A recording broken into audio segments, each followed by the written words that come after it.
ఆపదలో ఉన్న వారికి ఆపద్బంధువుడిలా మారారు బీజేపీ నాయకులు కంబాల శ్రీనివాస్. హిందూ ధర్మాన్ని కాపాడుతూ ఆలయాలకు ఆర్థిక సాయం అందజేస్తున్నారు. రాష్ట్రంలో 30,000 బీజేపీ సభ్యత్వాలు నమోదు చేయించామని కంబాల శ్రీనివాస్ తెలిపారు. వాజ్పేయి మోదీ స్మృతితో ముందుకు వెళ్తున్నామని చెప్పారు. గోకవరం చుట్టూ పక్క గ్రామాల అభివృద్ధికి తన వంతు కృషి చేస్తామంటున్న కంబాల శ్రీనివాస్ తో మా ప్రతినిధి రాజేష్ ఫేస్ టు ఫేస్. సేవా దృక్పథంతో తన వంతు ముద్ర వేసుకుని ప్రజలకు ఎన్నో సేవలు చేస్తూ ముందుకు వెళ్తున్న రాజానగరం బీజేపీ నాయకులు కంబాల శ్రీనివాస్ ప్రస్తుతం మనం అవుతున్నారు. వారిని అడిగి మరింత సమాచారం తీసుకునే ప్రయత్నం కూడా చేద్దాం. సార్ చెప్పండి, అంటే మనం టీవీలో చూస్తున్నాము, ప్రజల్లో వింటున్నాం, అంటే హిందూ ధర్మం కాపాడే విధంగా సర్వ మత సమ్మేళనంగా అందరూ మన వాళ్ళే, ఎవరు ఇబ్బందుల్లో ఉన్నా కూడా నా వంతు పాత్రకి నేను సహాయం చేస్తానని చెప్పి ఇప్పటికే కుల మత తేడా లేకుండా ప్రతి ఒక్కరికి మీరు సాయం చేసుకెళ్తారు. అంటే ఆలోచన మీకు ఎందుకు వచ్చింది? ముందు శ్రీ మహాగణాధిపతి నమః. భారత్ మాతాకు జై జై శ్రీరామ్. నేను మీ కంబాల శ్రీనివాసరావు, విశ్వ హిందూ ధర్మ పరిరక్షణ రామసేన అధ్యక్షుడుగా, అలాగే భారతీయ జనతా పార్టీ నాయకుడిగా మీకు అందరికీ సుపరిచితమే. నేను ఇప్పుడు కాకినాడలో ఉన్నాను. కాకినాడ మీకు అందరికీ సుపరిచితమైన పట్టణమే. యాక్చువల్గా నేను గోకవరానికి సంబంధించి ఆ ఊరిలో నా స్వగ్రామం అయితే, ఈరోజు ఆంధ్రప్రదేశ్ అంతా కూడా మా నూతన రాష్ట్ర అధ్యక్షుడైనటువంటి పివిఎన్ మాధవ్ గారు ఒక మంచి సంకల్పం పెట్టుకుని అటల్ బిహారీ వాజ్పేయి గారి యొక్క విగ్రహాలు ఆవిష్కరించే కార్యక్రమం పెట్టుకున్నారు.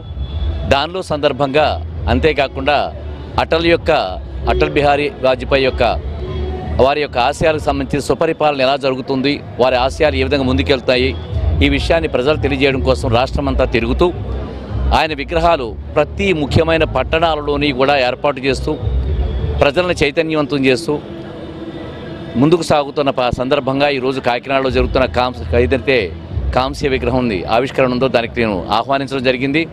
నాకు ప్రత్యేకమైన ఆహ్వానంతో నేను ఇక్కడ రావడం జరిగింది గోకవరం నుంచి. అయితే మీరు ఇందాక ఒక ప్రశ్న అడిగారు, ఎలా కలిగింది మీకు ఆలోచనని. మా భారతీయ జనతా పార్టీ నాయకుడు నరేంద్ర మోడీ గారు, ఆయన స్ఫూర్తి, భారతీయ జనతా పార్టీ అంటే అది భారతీయుల పార్టీ.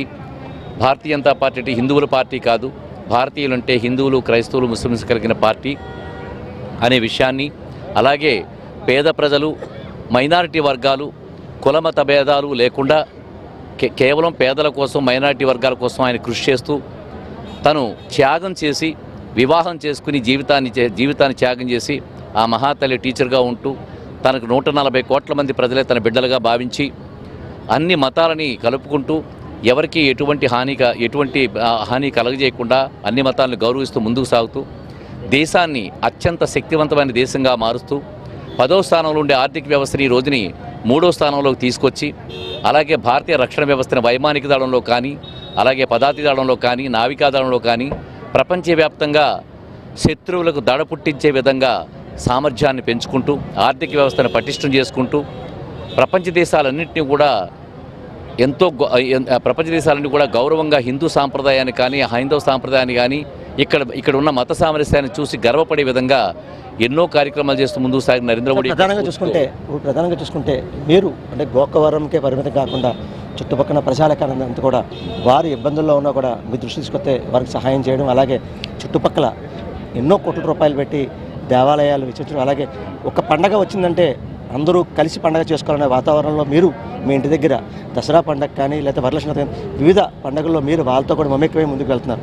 అంటే ఇదంతా కూడా మీకు ఆలోచన భావంతో కానీ మీరు అలా చేయాలని ఎందుకు అనిపిస్తుంది? ఇందాక అడిగిన దాంట్లో ఒక్క ముక్కలు ముగిస్తాను. నరేంద్ర మోడీ గారి స్ఫూర్తితో పనిచేస్తున్నాను. ఇందాక ఇవి చెప్పినవని నరేంద్ర మోడీ స్ఫూర్తి.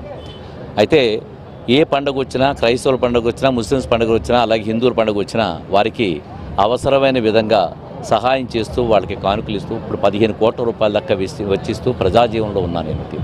ఇదంతా కూడా నరేంద్ర మోడీ గారి స్ఫూర్తి. భారతీయుల్ని దాదాపుగా పాకిస్తానీలు, చాలా ముఖ్యమైన విషయం చెప్తున్నారు, పాకిస్తాన్ నుంచి బంగ్లాదేశ్ రోహింగ్యాలు వచ్చి చాలా బాధ పెడుతున్నారు. మతాల పేరిట, కులాల పేరిట దేశాన్ని విడగొడతారు. అందుకే నా ఈ ప్రయత్నం చేస్తున్నాను. అది విషయం. సార్, ఇప్పుడు మనం చూస్తున్నాం అంటే ఈ రోజు జరిగిన ఏవైతే అటల్ మోడీ సుపీర పాలన బస్సు యాత్ర, అంటే ఈరోజు కూడా మీరు దాంట్లో పాల్గొన్నారు. ఈరోజు ఎన్నో చెప్పారు, అంటే వారి యొక్క అటల్ బిహారీ యొక్క పరిస్థితి ఏంటి, ఏ రకంగా ఉన్నదని. అంటే ఇవన్నీ కూడా మీరు విన్నారు, ఇప్పటికే మీరు దాంట్లో ప్రయాణం చేస్తున్నారు. ఇక ముందు అక్కడున్న స్థానిక ప్రజలకు కానీ, లేకపోతే హిందూ ధర్మం కాపాడే విధంగా కానీ, అందరినీ కలుపుకునే విధంగా కానీ ఏ రకంగా ఇంకా ముందుకెళ్ళబోతున్నారు? విశ్వ హిందూ ధర్మ పరిరక్షణ రామసేన అనే సంస్థ నాకు ఉందండి. దాని మీదే నేను అన్ని కార్యక్రమాలు చేస్తాను భవిష్యత్తులో. కానీ రాజకీయ పరంగా ఎటువంటి నిర్ణయాలు తీసుకోవాలన్నా కూడా భారతీయ జనతా పార్టీ అధిష్టానం నిర్ణయం మేరకే నాకు నా యొక్క నిర్ణయాలు ఉంటాయి. రామసేన అధ్యక్షుడిగా నేను చేసే ఏవైతే ఈ మనకి సంక్షేమ కార్యక్రమాలు ఉన్నాయో ఆ కార్యక్రమాలకి నిరాటంకంగా ఎప్పుడూ చేస్తూనే ఉంటాను. అలాగే పత్రికా మీ పత్రికా యాజమాన్యాన్ని కానీ, ప్రింట్ మీడియా, ఎలక్ట్రానిక్ మీడియా కానీ, జర్నలిస్టులు కానీ వీళ్ళందరికీ కూడా చాలా శ్రద్ధగా మీ యొక్క అవసరాలు తెలుసుకుంటూ మీకు కూడా అండగా తోడుగా ఉంటాను. ఆ విషయం మీకు తెలిసిందో లేదో నాకు తెలియదు. లోకల్గా ఉండే వాళ్ళకి అంటే అన్ని రకాలుగా కూడా అన్ని కోణాల నుంచి కూడా నా యొక్క పాత్ర వహిస్తూ సాంఘిక సంక్షేమ కార్యక్రమాలు చేసుకుంటూ రామసేన తరపున ముందుకెళ్తాను. భారతీయ జనతా పార్టీ ఇంకా నాకేమీ ఆదేశాలు ఇవ్వలేదు. ఆదేశాలు ఇచ్చిన మేరకు నేను భవిష్యత్తులో ఏ విధంగా చేయమంటే ఆ విధంగా చేయడానికి నేను సంసిద్ధతగా ఉన్నానని మీకు అందరికీ తెలియజేస్తాను. చూసాం కదా, అంటే ఓవరాల్గా ఏదైతే అటల మోదీ సంబంధించి ఈ సుపీర పాలన బస్సు యాత్రలో నేను రావడం, దీంట్లో పాల్గొనడం కూడా నాకు ఎంతో ఆనందదాయకం ఉంది. అలాగే అంటే బీజేపీకి సంబంధించి ఇప్పటికే 30,000 సభ్యత్వాలు చేశాము. ఇక ముందు అంటే ఇంకా ఇప్పటికే నేను మరింత అభివృద్ధి దిశగా కూడా అడుగులు వేస్తాను. ఇంకా బీజేపీ నాకు పగ్గాలు చెతికిస్తే ఇంకా మరింత అభివృద్ధి దిశగా కూడా నేను అడుగులు వేస్తానని చెప్పి ఎవరైతే బీజేపీ గోకవరం సంబంధించి బీజేపీ నాయకులు కంబాల శ్రీనివాసరావు చెప్పే పరిస్థితి ఉంది. ఇదే కొంత తాజా పరిస్థితి. కెమెరా పర్సన్ సతీష్తో రాజేష్, ఐ న్యూస్, కాకినాడ జిల్లా.